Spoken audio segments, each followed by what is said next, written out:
Hello everyone. আজি মই আপোনালোকৰ ওচৰলৈ লৈ আহিছো আলু চপৰ ৰেচিপি এটা। বিহুৰ পিছতে একেদিন ইমান ঠাণ্ডা পৰি আছে আৰু গধূলি সময়ত কিবা এটা চটপটা খাবলৈ মন গ'ল আৰু সেইবাবে মই আলু চপেই বনালো আৰু কেনেধৰণে বনালো আহকচোন চাই লওঁ। আলু চপ বনাবলৈ মই ইয়াতে 5টা আলু সিজাই লৈছো আৰু বাকলিখিনি গুছাই লৈ লৈছো। এতিয়া প্লেট এখনত মই 3 ডাঙৰ চামুচ ভাজি লোৱা পিঠাগুৰি লৈছো। জোখ মতে ইয়াতে মই সৰু চামুচেৰে এচামুচ নিমখ লৈছো আৰু সৰু চামুচেৰে এচামুচ জালুকৰ গুৰি লৈছো। লগতে এটা গাজৰ মই ৰুকি লৈছো, এটা মিডিয়াম সাইজৰ পিয়াজ কাটি লৈছো, এমুঠি ধনিয়া পাত কাটি লৈছো আৰু এটা জলকীয়া কাটি লৈ লৈছো আৰু লগতে মই 5খন মান ব্ৰেড গুৰি কৰি লৈছো। মই ফ্ৰেছ ব্ৰেড মিক্সিৰ জাৰত দি গুৰি কৰি লৈছো। এতিয়া মই সিজাই লোৱা আলুখিনি এডাল মেছাৰৰ সহায়ত ধুনীয়াকৈ মেছ কৰি লৈ লম, নাইবা আপুনি গিলাছ এটাৰ সহায়তো ধুনীয়াকৈ আলুখিনি মেছ কৰি ল'ব পাৰে। আলুখিনি আপোনালোকে দেখিছে একদম গৰম হৈ আছে আৰু হাতৰে চুব নোৱাৰা হৈ আছে, ইমানখিনি গৰম হৈ আছে আৰু সেইবাবে মই মেছাৰৰ সহায়ত আলুখিনি ধুনীয়াকৈ মেছ কৰি ললো। বা আপুনি চামুচ এখন নাইবা গিলাছ এটাৰ সহায়তো ধুনীয়াকৈ মেছ কৰি ল'ব আৰু ঠাণ্ডা হ'লে আপুনি হাতেৰেও ধুনীয়াকৈ আলুখিনি মেছ কৰি ল'ব পাৰে। এতিয়া মোৰ আলুখিনি মেছ কৰা হৈ গৈছে আৰু ইয়াতে মই পিঠাগুৰি, জালুকৰ গুৰি আৰু নিমখখিনি দি দিছো। তাৰ পিছত মই ইয়াতে কাটি লোৱা পিয়াজ, ধনিয়া পাত আৰু গাজৰখিনি দি দিছো। আপুনি ইয়াতে নিজৰ পছন্দ অনুযায়ী যিকোনো ধৰণৰ সবজি দিব পাৰে, বন্ধাকবি দিব পাৰে নাইবা কেপচিকাম দিব পাৰে। ইয়াতে মোৰ তাত আজি গাজৰ আছিল বাবে মই অকল গাজৰ দিলিলো আৰু লগতে মই ইয়াতে অকমান ব্ৰেড ক্ৰাম্বছ দি দিছো। ব্ৰেড ক্ৰাম্বছ দিলে আপোনাৰ আলু চপ কেইটা বৰ ধুনীয়া ক্ৰিস্পি হয় আৰু লগতে ইয়াতে যেহেতু মই ভাজা পিঠাগুৰি দিছো, ভাজা পিঠাগুৰি দিলেও বৰ ধুনীয়া আলু চপবিলাক ক্ৰিস্পি হয়। এতিয়া ভালদৰে গুটিখিনি মই মিহলাই লৈ লম আৰু হাতেৰে গুটিখিনি মই মিহলাই লৈছো, তেতিয়া ভালদৰে গুটিখিনি মিহলি হৈ যায়। এতিয়া মোৰ গুটিখিনি মিহলি কৰা হৈ গৈছে আৰু এতিয়া মই হাতৰ তলুৱাত অকমান আলু চপৰ মিশ্ৰণ লৈ লম আৰু ভিডিঅ'ত দেখুৱাৰ দৰে এটা এটা আলু চপৰ শেপ দি যাম। আপুনি ধুনীয়াকৈ গোল কৰিও বনাব পাৰে নাইবা চেপেটা কৰি বনাব পাৰে আৰু মই ভিডিঅ'ত দেখুৱাৰ দৰে দীঘলকৈ আলু চপৰ যেটো নৰমাল আমি আলু চপৰ দোকানত পাওঁ তেনেকুৱা ধৰণে শেপ দি দিলো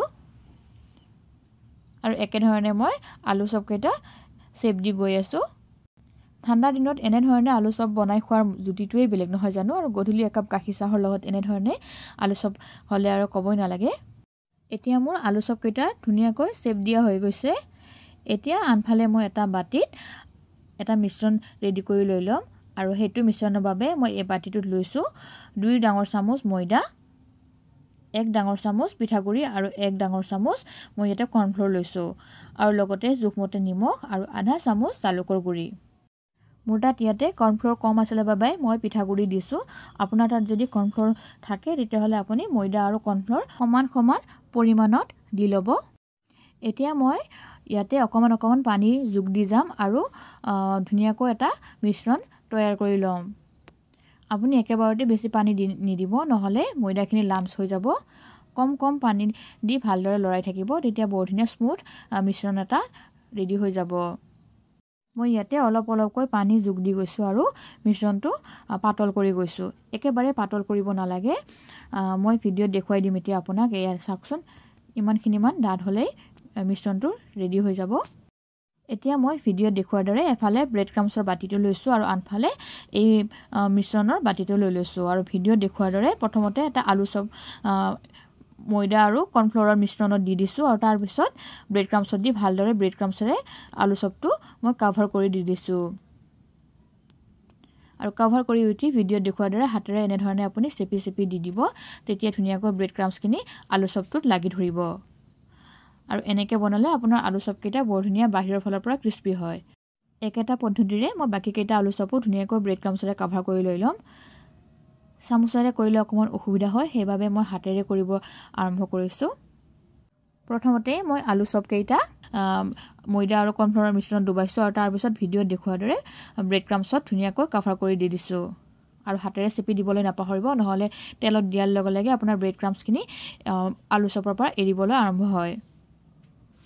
এতিয়া মোৰ গোটেই কেইটা আলু চপ ব্ৰেড ক্ৰাম্বছৰে কভাৰ কৰা হৈ গৈছে, আপোনালোকে ভিডিঅ'ত দেখিছে। এতিয়া মই আনফালে এখন কেৰাহী গৰম হ'বলৈ দিছোঁ আৰু তাত মই ৰিফাইন তেল দি দিছোঁ। তেলখিনি ভালদৰে গৰম হ'বলৈ দি দিছোঁ আৰু তাৰপিছত ভিডিঅ'ত দেখুৱাৰ দৰে মই এটা এটাকৈ আলু চপ গৰম তেলত দি দিছোঁ। গেছটো মই কমাই ৰাখিছোঁ আৰু কম গেছত মই আলু চপকেইটা প্ৰায় 1 মিনিটমান সময় এটা ফালে ৰঙচুৱা হ'ব দিছোঁ আৰু তাৰপিছত মই ওলোটাই দি দিছোঁ। মই একেবাৰে এটা চাইড বেছিকৈ ৰঙচুৱা হ'ব দিয়া নাই। 1 মিনিটমান সময় ভাজি উঠাৰ পিছত মই ওলোটাই দিছোঁ। এই আপোনালোকে চাওকচোন, একেবাৰে মই ৰঙচুৱা হ'ব দিয়া নাই। এনেকৈ ভাজিলে আপোনাৰ আলু চপকেইটা চাৰিওফালে ধুনীয়াকৈ সিজি যায় আৰু লগতে ক্ৰিস্পিও বৰ ধুনীয়া হয়। আৰু আপোনালোকে যদিহে মোৰ এই চেনেলটো নতুনকৈ আহিছে তেতিয়াহ'লে প্লিজ ছাবস্ক্ৰাইব কৰি দিব আৰু লগতে কাষতে থকা বেল আইকনটো প্ৰেছ কৰি দিব। আৰু যদিহে মোৰ এই ভিডিঅ'টো চাই ভাল লাগিছে তেতিয়াহ'লে প্লিজ লাইক আৰু কমেণ্ট কৰিবলৈ নাপাহৰিব। আৰু ভিডিঅ' ভাল লাগিলে আপোনালোকৰ ফ্ৰেণ্ড আৰু ফেমিলিৰ মাজত ভিডিঅ'টো শ্বেয়াৰ কৰি দিব। এতিয়া মই ভিডিঅ'ত দেখুৱাৰ দৰে কম জুইত ওলোটাই আলু চপকেইটা ভাজি আছোঁ আৰু ভালদৰে ৰঙচুৱা হৈ উঠাত মই আলু চপকেইটা তেলৰ পৰা নমাই দি দিম। মই এখন প্লেটত পেপাৰ নেপকিন পাৰি লৈছোঁ আৰু তাৰপিছত তাত মই আলু চপকেইটা থৈছোঁ যাতে এক্সট্ৰা যিখিনি আলু চপৰ লগত ৰিফাইন তেল লাগি আহে সেই তেলখিনি পেপাৰ নেপকিনখনে এবজৰ্ব কৰি লয়। এতিয়া মই একেটা পদ্ধতিৰে যিকেইটা আলু চপ ৰেডি কৰি থৈ দিয়া আছিল সেইকেইটা ভাজি লৈ ল'ম আৰু 1 মিনিটমান সময় ভাজি উঠাৰ পিছত মই ওলোটাই দি দিছোঁ। ওলোটাই দি উঠি মই আনটো ফালে আলু চপকেইটা হ'বলৈ দি আছোঁ আৰু এইখিনি সময়তে মই এটা চচ বনাই ল'ম আৰু কেনেধৰণে বনালোঁ চাই লওঁ আহকচোন। এটা বাতিত মই 2 ডাঙৰ চামুচ মৌ দি দিছোঁ আৰু লগতে তাত মই 2 ডাঙৰ চামুচ টমেটো কেটচাপ, আমাৰ যিটো কেটচাপ চচ থাকে সেই চচটো দিছোঁ।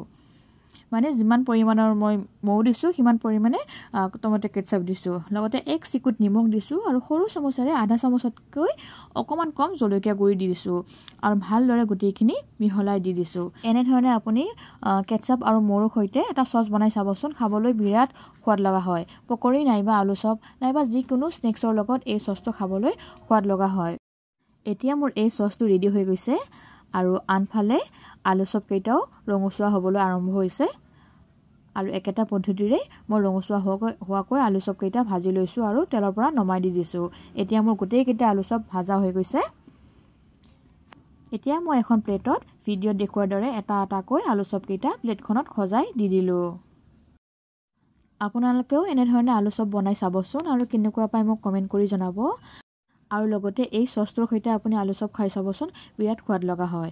এতিয়া এটা সৰু বাতিত মই চচ অকণমান উলিয়াই লৈছোঁ আৰু ভিডিঅ'ত দেখুৱাৰ দৰে প্লেটখনত চচটো দি দিছোঁ। ভিডিঅ'টো চাই কেনেকুৱা পালে কমেণ্ট কৰি জনাবলৈ নাপাহৰিব আৰু লগতে ভিডিঅ'টো শেষলৈকে চাই থকাৰ বাবে সকলোকে ধন্যবাদ।